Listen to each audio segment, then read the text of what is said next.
자, 여러분들 네 번째 실험의 주제는 스펙트로포토메트리입니다. 이것은 아마 이제 7주 후에 여러분들 직접 실험을 해볼 가능성이 있습니다. 저희 실험실에 학부 실험실에 2대의 스펙트로포토메터가 있죠.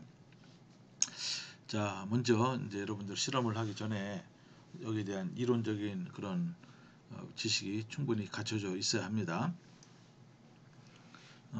그래서 먼저 강의를 준비해 봤는데요. 이런 내용으로 준비를 할 것입니다. 처음에 빛의 성질에 대해서 빛이 어떻게 흡수되느냐, 그리고 흡광도입니다. 업스번스라는 게 흡광도를 측정하는 방법. 여기에 이제 유명한 법칙 하나 있죠. 비어스 로우라고 하고, 그리고 분자가 빛을 흡수할 때 과연 어떤 일이 일어나느냐, 그리고 마지막으로 루미네센스, 이게 뭐 발광, 그죠? 빛을 내는 것을 발광이라고 하죠. 자, 한번 보도록 합니다. 먼저 우리가 용어에 대해서 한번 좀 정리해 볼 필요가 있습니다. 용어가요, 헷갈립니다.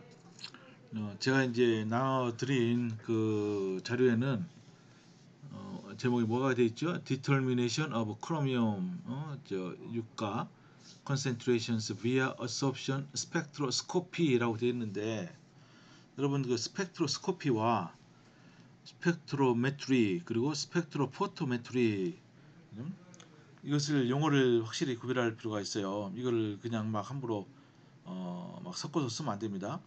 스펙트로스코피라고 하면은 분광학입니다.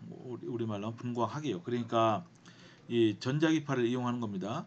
전자기파를 이용해서 전자기파를 어떤 물질에 쪼여 줬을 때 그 물질과 전자기파의 상호작용을 통해서 물질의 구조에 대해서 연구하는 것이 바로 분광학입니다. 분광학. 그러니까 이것은 분광학을요, 상당히 깊은 지식의 그 물리화학적인 지식이 있어야 됩니다. 분광학은 분광법이나 분광광도법하고 엄연히 이제 구별되는 학문의 한 아주 커다란 분야라고 할 수가 있습니다. 요즘은 분광학을 주로 레이저를 이용해서 연구하거나 아니면은 엑스레이, 물론 이제 UV 비지블 라이트로도 써서 연구를 많이 하고 있죠. 반면에 분광법이 있어요. 스펙트로메트리. 스펙트로메트리라는 것은 물질과 전자기파가 어떻게 작용하는가에 대한 일반적인 그런 연구를 우리가 분광법인데, 분광학하고 분광법하고는 비슷하긴 하지만은 관점이 틀립니다. 그러니까 분광학은 일반적으로 물질과 전자기파 사이 상호작용을 통해서 물질에 대한 아주 깊이 있는 연구합니다. 그죠? 뭐 물질의 에너지 레벨이라든지 물질의 어떤 구조라든지 물질이 서로 이제 상호작용할 때 아주 디테일한 거, 그죠? 마이크로스코픽하게 어떻게 상호작용이 일어나는지. 반면에 분광법은 여기 메트리라는 그 단어가 있잖아요. 이게 뭐 측정이라는 뜻이죠. 이것은 아무래도 측정에 좀 더 치우친 것입니다. 그죠? 반면에 분광 광도표라고 있어요. 스펙트로포토메트리, 이것은 그야말로 어떤 테크닉에 이게 중점을 둔 건데요. 이것은 빛을 이용해서 어떤 물질이 빛을 얼마큼 흡수하느냐, 아니면은 빛을 얼마큼 방출하느냐, 이제 그것을 이제 파장에 따라서 분석해서 이제 측정해서 분석하는 방법이 바로 분광 광도법입니다. 여기 이제 포토라는 말이 들어간 거 여러분 여기다 주의하기 바랍니다. 그래서 분광학이나 분광법에서는 그 사용되는 전자기파의 영역이 다양합니다. 그죠? 그러니까 감마선부터 저기 파장이 무지무지 긴 뭐 마이크로파까지 다 사용하는데, 이 분광 광도법은 주로 가시광선이나 가끔 저외선도 사용하고, 또는 자외선, 그러니까 근자외선이죠. 그러니까 가시광선의 바로 옆에 있는 그 자외선을 주로 이용합니다. 엑스레이를 써서 분광 광도법 했다는 얘기를 전 들어본 적이 없어요. 그죠? 또 마이크로파를 써서 이제 분광 광도법 이걸 이용했다. 이제 그렇지 않습니다. 주로 이제 가시광선을 많이 이용합니다. 그죠? 아니면 근자외선. 그래서 분광 광도법에 사용되는 그 기기를 분광 광도계 스펙트로포토미터 이렇게 부릅니다. 그래서 이 분광 광도계에서는 흡광도 있죠. 흡광도 보니까요. 흡광도나 또는 이 투과도를 측정합니다. 그리고 투과도나 흡광도나 이거 같은 얘기입니다. 왜냐하면은 이거는 수학적으로 이제 흡광도를 측정하려면 여기에 이제 로고만 붙이면 되니까. 그리고 이 리플렉턴스라고 해서 이 반사도 있죠. 반사도 이건 일반적으로 요 리플렉턴스는 측정 안 합니다. 왜냐하면은 일반적으로 이제 시료 용액을 우리가 쓰거든요. 화학에서는 주로 이제 어떤 식으로든지 녹여놓고 사용하죠. 그래서 그 빛이 용액 한쪽에서 와서 그 투과해서 다른 쪽에서 이제 빛이 검출되죠. 그런데 만약에 시료가 불투명하다면 어떻게 됐어요? 빛이 통과하지 않는다면 시료 표면에서 반사된 빛을 측정해서 분석을 합니다. 이제 그런 것을 리플렉턴스, 이거는 반사도죠, 그죠?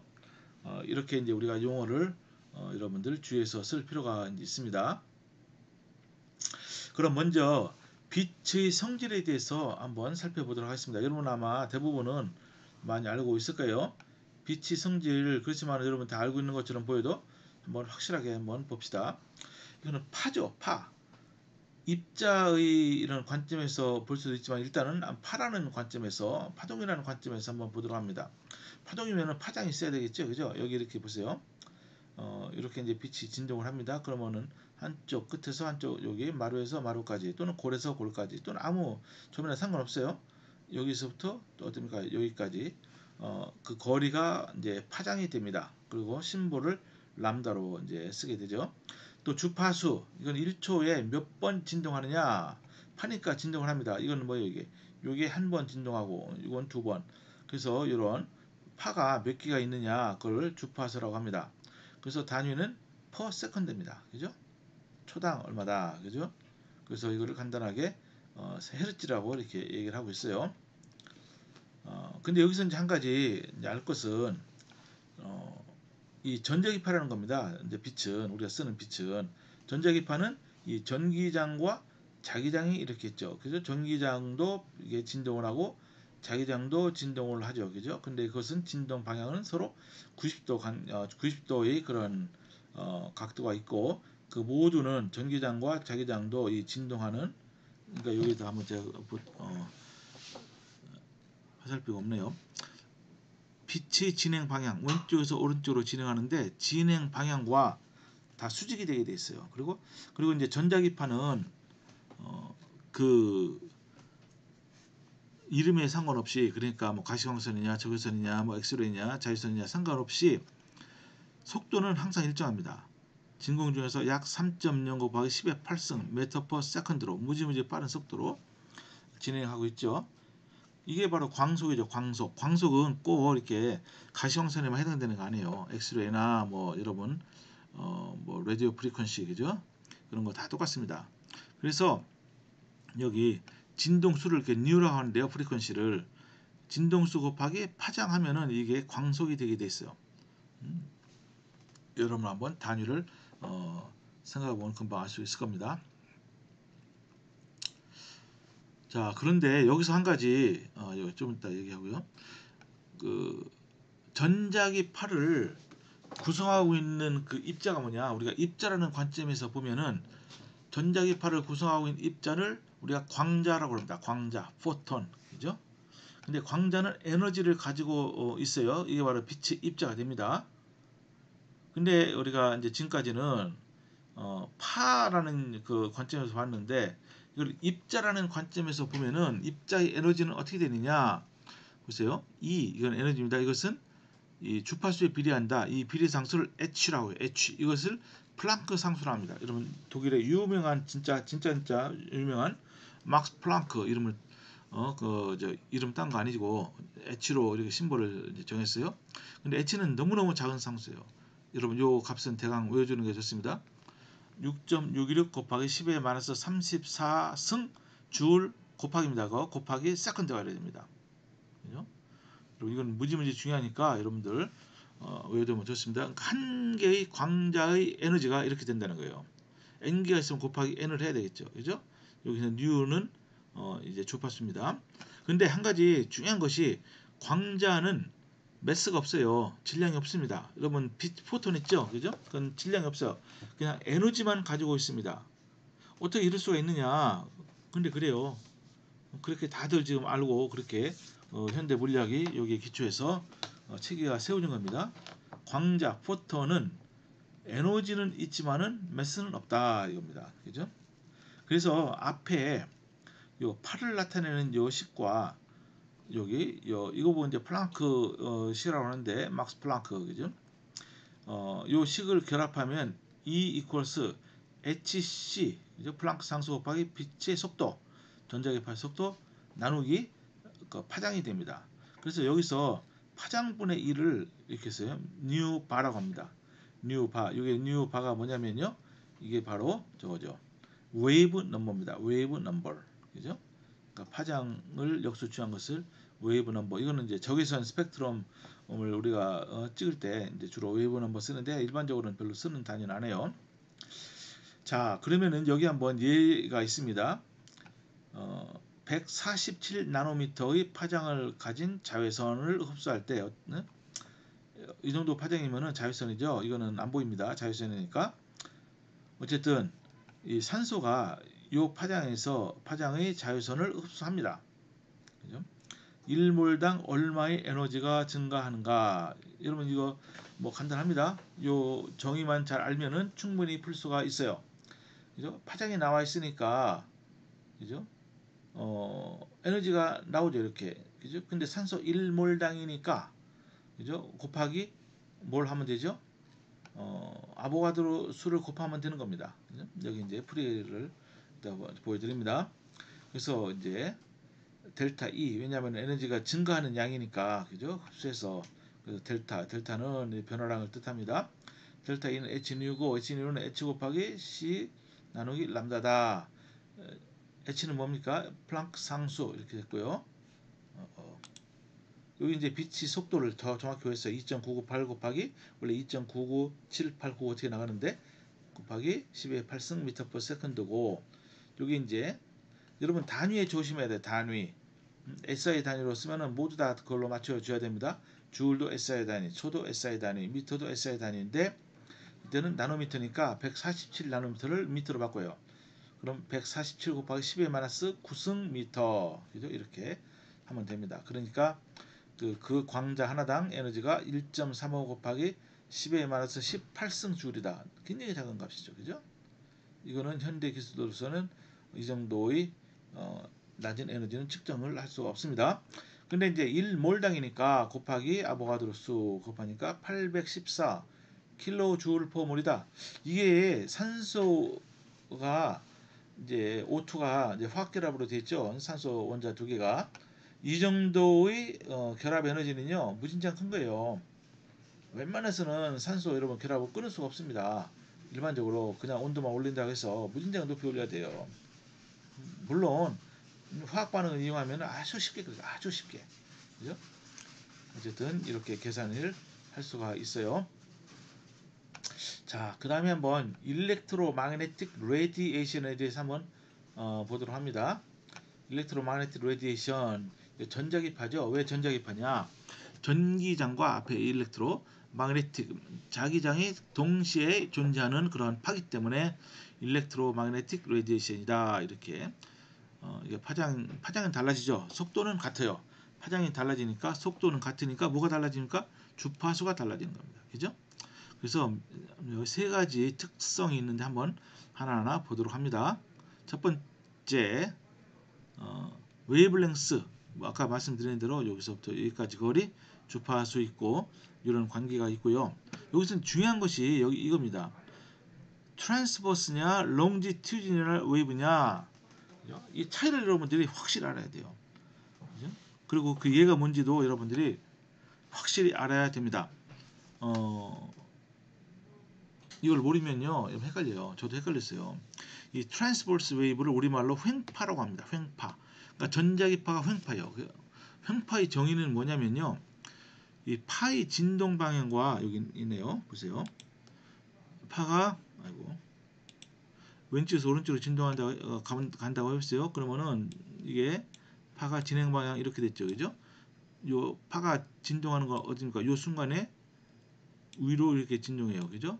요 순간에는 또 역시 위로 진동하고, 그리고 진동 방향과 요 진행 방향이 수직이에요. 여기에서는 이렇게 밑으로 진동하고, 그죠? 그런 파를 횡파, transverse wave라고 그럽니다. 반면에 longitudinal wave는요, 이거는 종파, 우리말로 종파.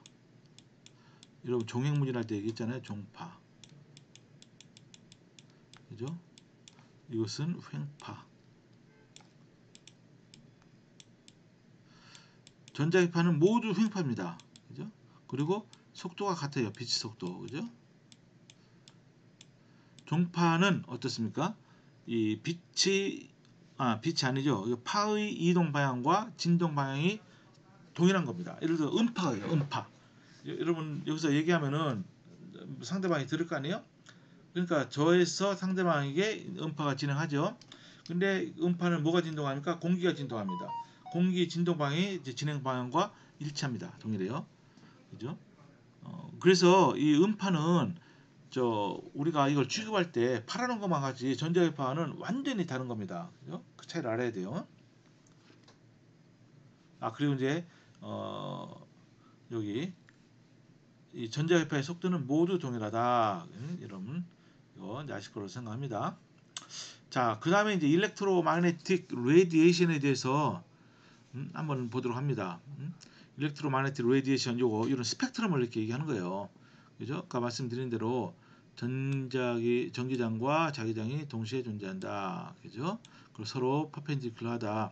그러니까 진행 방향과 전기장도 수직이고 자기장도 수직이고 또 전기장과 자기장 자체 둘도 서로 수직으로 진행됩니다.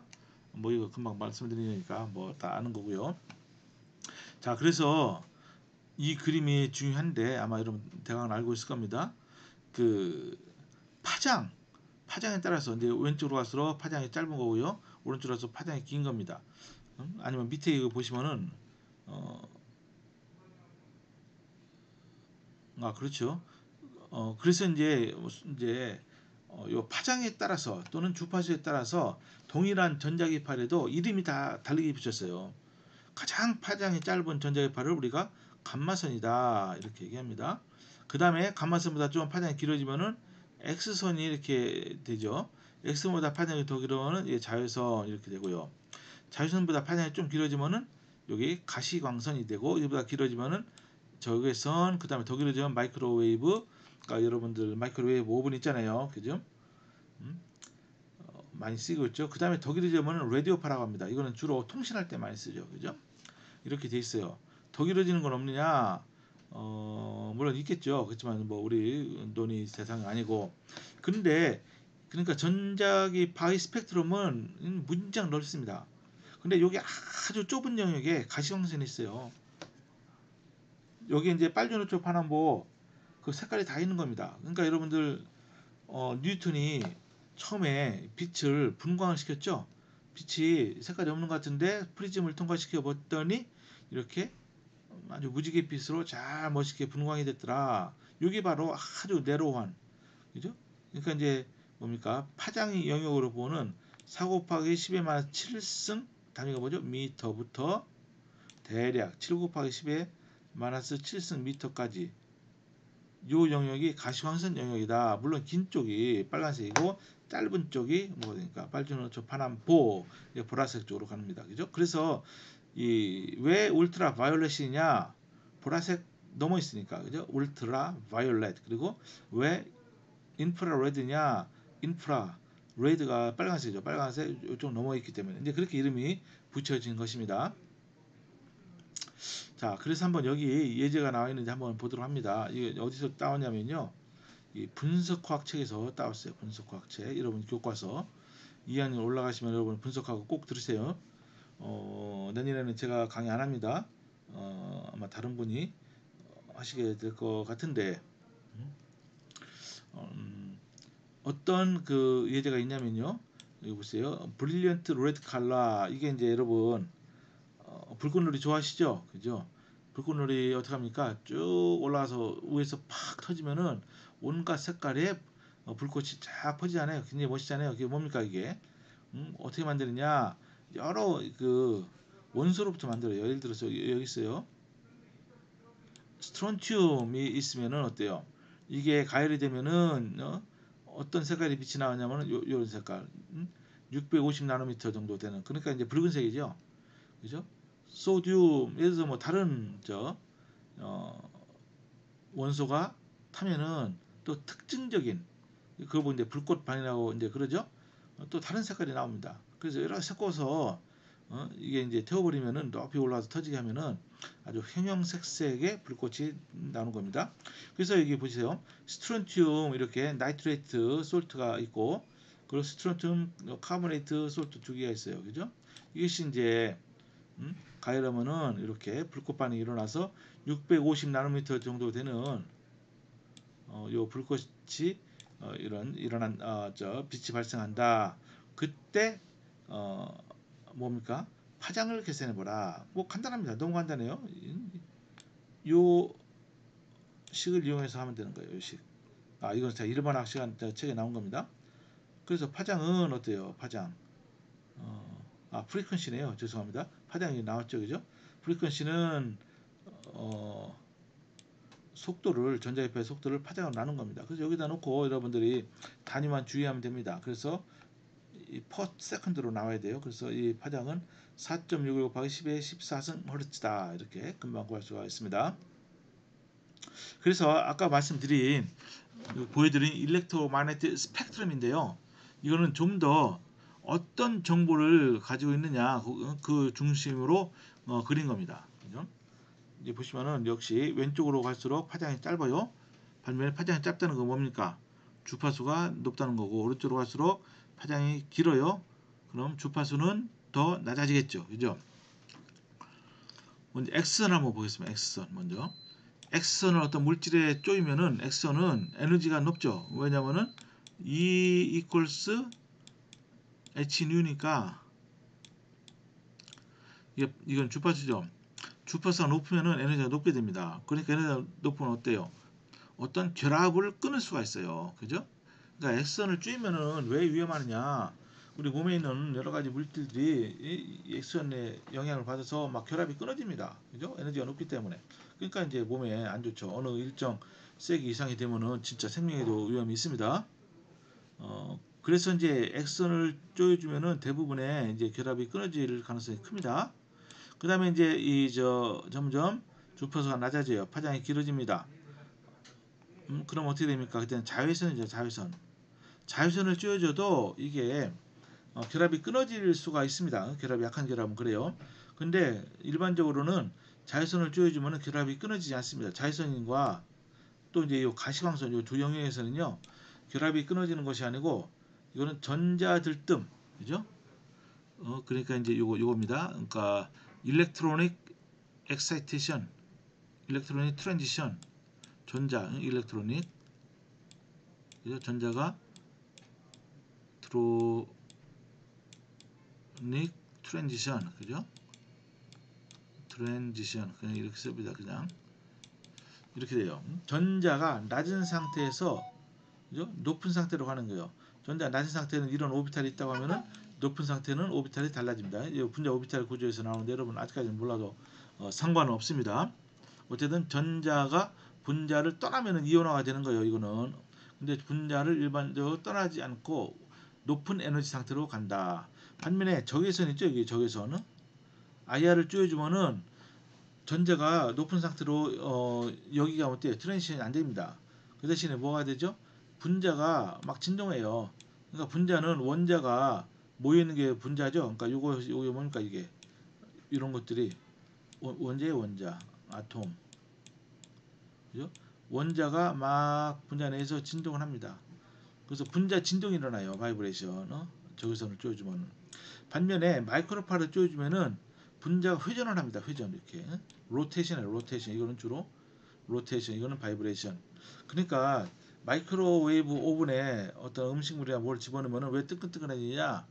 예를 거기 물이 있다면 물이 막 회전하는 거예요. 회전. 그러니까 이제 뜨거워지는 거죠. 물 분자끼리 마찰이 돼가지고서. 라디오판은 일반적으로 이거는 화학이나 물리에서는 화학에서는 특히 별로 이용을 하지 않습니다. 이거는 통신에 주로 이제 이용을 하죠. 자, 일단 여기서 잠시 쉬도록 하겠습니다.